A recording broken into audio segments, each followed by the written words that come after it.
चलिए, ज्यादा समय न लेते हुए भुजंगासन करेंगे।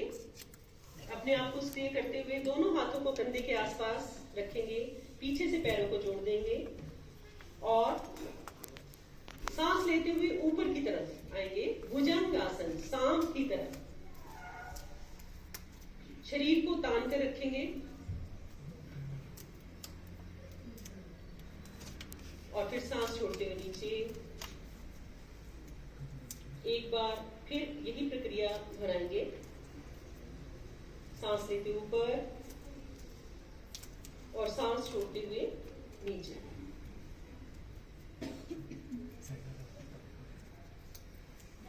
अब हम करेंगे शलभासन। शलभ यानी टिड्डी।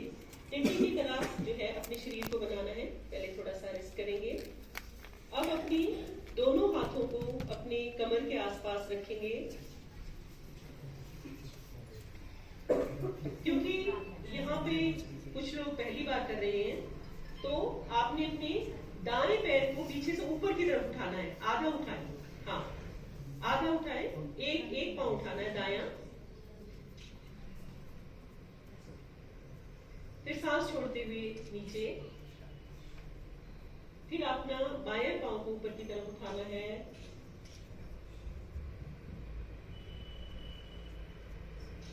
सांस छोड़ते हुए नीचे। अब कोशिश करें कि दोनों पैरों को अगर आप उठा सकते हैं एक साथ तो उठाएं। जो अभ्यास करते हैं वो सभी कर लेते हैं। बस इसमें यही ध्यान रखना है कि अगर पीठ के निचले हिस्से में अगर आपको दर्द हो तो इस अभ्यास को नहीं करना है। हाई बीपी में या किसी को पेप्टिक अल्सर की प्रॉब्लम है या हर्निया की है तो इसे नहीं करना है। और फिर धीरे धीरे नीचे और फिर से मकरासन की स्थिति।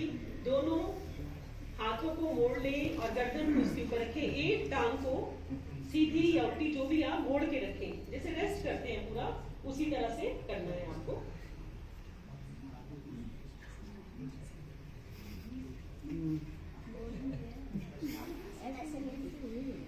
जो भी आपने स्पेस नहीं है शलभासन किया है कृपया बात नहीं करेंगे, रेस्ट करें और सुने।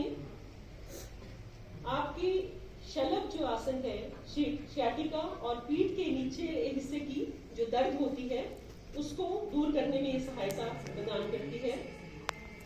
इसमें पेट के लिए बहुत बढ़िया है, ये पाचन के लिए बहुत बढ़िया है आपका शलभासन, और हमारे फेफड़ों की कार्य क्षमता को ये बढ़ाता है। चलिए, अब हम जो है पीठ के बल लेटेंगे और पीठ के बल करने वाले जो है आसन उन्हें करेंगे। सबसे पहला आसन जो है वो सेतुबंध आसन है। सेतुबंध शब्द का अर्थ सेतु का निर्माण। इस आसन में शरीर की आकृति एक सेतु की अवस्था में हो जाती है, इसलिए इसे ये नाम दिया गया है। दोनों पैरों को घुटनों से मोड़ते हुए एड़ियों को नितंब के पास लाएं।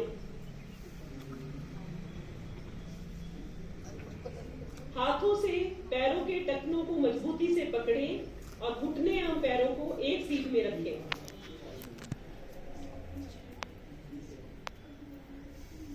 अब सांस खींचते हुए धीरे धीरे अपने नितंब और धड़ को ऊपर की ओर उठाएं, इसको टच करने की जैसे फूलनुमा आकृति। यस, इस अवस्था में 10 से 30 सेकंड तक रहें और धीरे धीरे सांस लेते हुए लेते रहे, सामान्य सांस लेते रहे और फिर धीरे धीरे सांस को छोड़ते हुए अपनी सामान्य स्थिति में आ जाएं। एक बार फिर यही आसन हम करेंगे। धीरे से पूरे पेट को अपने ऊपर उठा दें। यह आसन अवसाद एवं चिंता से हमें मुक्त करता है। कमर के निचले हिस्से की मांसपेशियों को यह मजबूत बनाता है। उदर के जो पेट के हमारे अंग है इनमें कसावट लाता है, पाचन क्षमता को बढ़ाता है और कब्ज से हमें छुटकारा दिलाता है। अब आप धीरे धीरे वापस आ जाएं, पैरों को सीधा कर दें। इसके बाद हम करेंगे उतान पाद आसन। उतान का अर्थ ऊपर की ओर उठा हुआ और पाद का अर्थ पैर। यानी इस आसन में आपने लेटे लेटे अपने पैरों को ऊपर उठाना है। ठीक है। तो सबसे पहले आराम से लेट जाएं, पैरों की स्थिति सीधी रखें, हाथों को बगल में रखें। श्वास लेते हुए घुटनों को बिना मोड़े धीरे धीरे अपने दोनों पैरों को ऊपर की ओर उठाएं 30 डिग्री पे, ज्यादा नहीं लेके जाना है, 30 डिग्री पे। यहाँ पे थोड़ा रुकने की कोशिश करें और फिर जब आपको लगता है कि अब नहीं हमसे हो पा रहा है तो धीरे धीरे नीचे आ जाए। पैरों को नीचे लेके आए। यही प्रक्रिया एक बार हमें फिर से दोहरानी है। सांस लेते हुए दोनों पैरों को ऊपर लेके जाएंगे 30 डिग्री पर। यह आसन नाभि केंद्र यानी जो आपका मणिपुर चक्र है उसमें संतुलन स्थापित करता है, उदर की मांसपेशियों को मजबूती प्रदान करता है और यह आसन अवसाद और चिंताओं को से उबरने के लिए सहायक होता है। और धीरे धीरे अपने पैरों को वापस लेके आएंगे।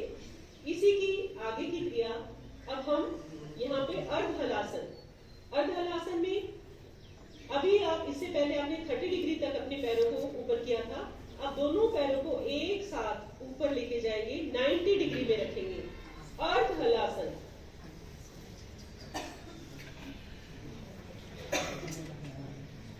डिग्री तक रखेंगे और सामान्य सांस लेते रहें।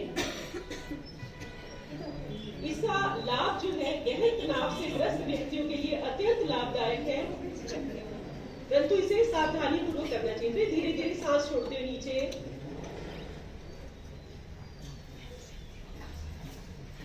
सांस छोड़ते हुए दोनों पैरों को नीचे।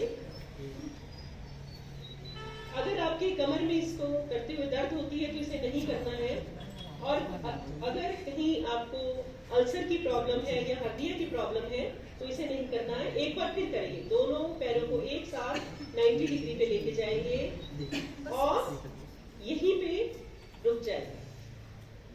सामान्य सांसें लेते रहें और सांस छोड़ते हुए धीरे धीरे वापस अपनी सामान्य स्थिति में आएंगे। अगला अभ्यास पवन मुक्त आसन। पवन का अर्थ होता है वायु और मुक्त का अर्थ होता है छोड़ना। जैसे कि इस अभ्यास के नाम से पता चलता है, यह आसन उदर एवं आंतों से वायु या वात को बाहर निकालने का काम करता है। दोनों घुटनों को मोड़ेंगे और मोड़ते हुए अपने दोनों हाथों से इसे पकड़ लेंगे। कोशिश करें अपनी ठुड्डी को अपने घुटनों से लगाने की। इसी स्थिति में थोड़ा रुकना है और फिर धीरे धीरे वापस आ जाना। पवन मुक्त आसन।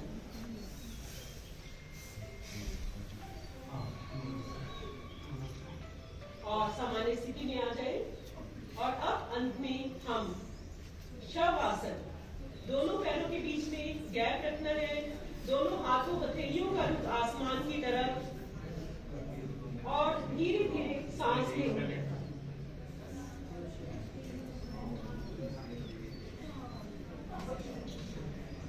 बात नहीं करेंगे। इसका लाभ है कि हमें तनाव से मुक्त करता है, शरीर और मस्तिष्क दोनों को शवासन आराम दिलाता है, पूरे मनो कायिक तंत्र को विश्राम प्रदान करता है,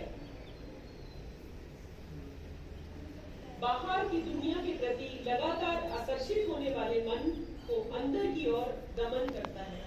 आप अपना ध्यान जो है अपने शरीर की तरफ लगाएं।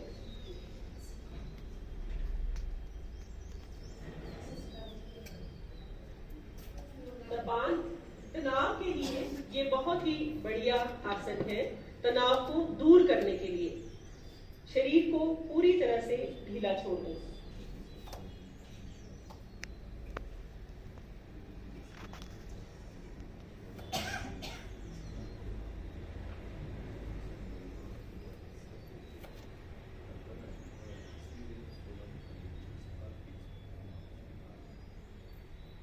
पूरे शरीर को ढीला छोड़ दें।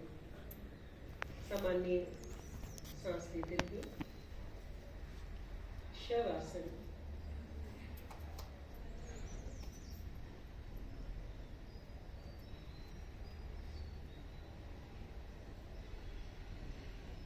एक बार फिर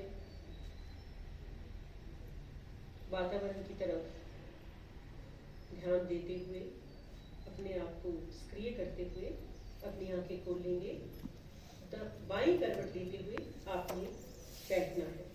बाईं करवट लेके आपने अपनी जगह पर बैठ जाना है।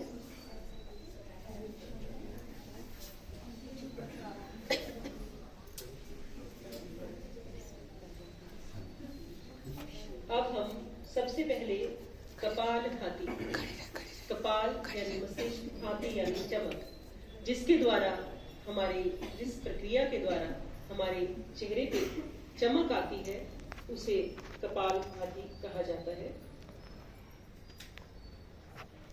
ध्यान मुद्रा या ज्ञान मुद्रा। अपनी पीठ को सीधी और पेट को थोड़ा ढीला छोड़े। लंबा सांस लेना है और सांस छोड़ते हुए बाहर नाभि का आपका चालन होगा। तो शुरू करें। लंबा सांस लेके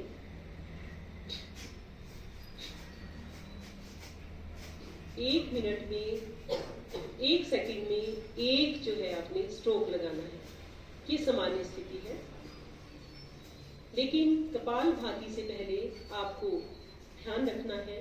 इसमें कुछ एक कॉन्ट्राइंडिकेशंस हैं, जैसे कि महिलाओं में माहवारी के दौरान कपालभाति नहीं करनी है, प्रेगनेंसी में कपालभाति नहीं करनी है, आपको हर्निया की प्रॉब्लम है नहीं करनी है, अल्सर की प्रॉब्लम है, कपालभाति पूरी तरह से वर्जित है।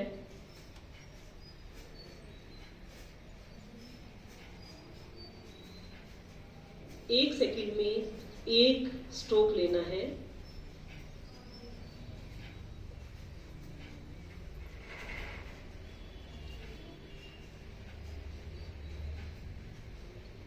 अपना ध्यान सांसों की तरफ। कपालभाति कपाल को शुद्ध करता है, कफ के विकारों को समाप्त करता है। ये जुकाम, साइनोसाइटिस, अस्थमा एवं श्वास नली संबंधित संक्रमणों को दूर करता है, इसके लिए लाभदायक है। यह पूरे शरीर का कायाकल्प करता है, चेहरे को चमकदार दीप्तिमान बनाता है। यह तंत्रिका तंत्र को और साथ ही साथ पाचन के अंगों को जो है हमारे सुदृढ़ करता है, हमारी पाचन क्रिया को जो है वो सुदृढ़ करता है।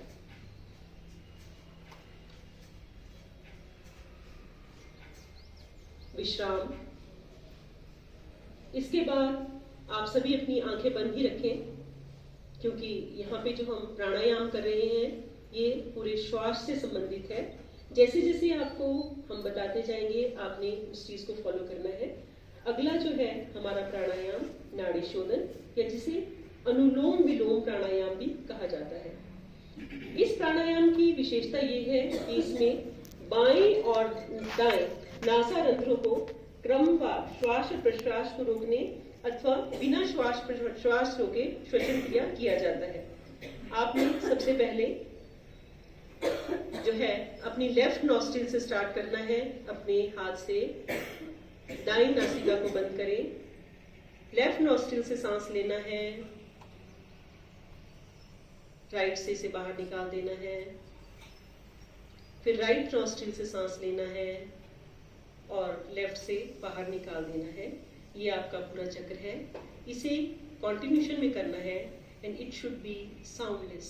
इसमें आपकी आवाज नहीं आनी चाहिए। ध्यान आपका आज्ञा चक्र, यानी जहां पर आप बिंदी लगाते हैं यह आपका आज्ञा चक्र है। ध्यान आज्ञा चक्र पर लगाते हुए दाईं तरफ से सांस लेनी है, बाईं तरफ से निकालनी है, बाईं से सांस लेनी है और दाईं से निकालनी है।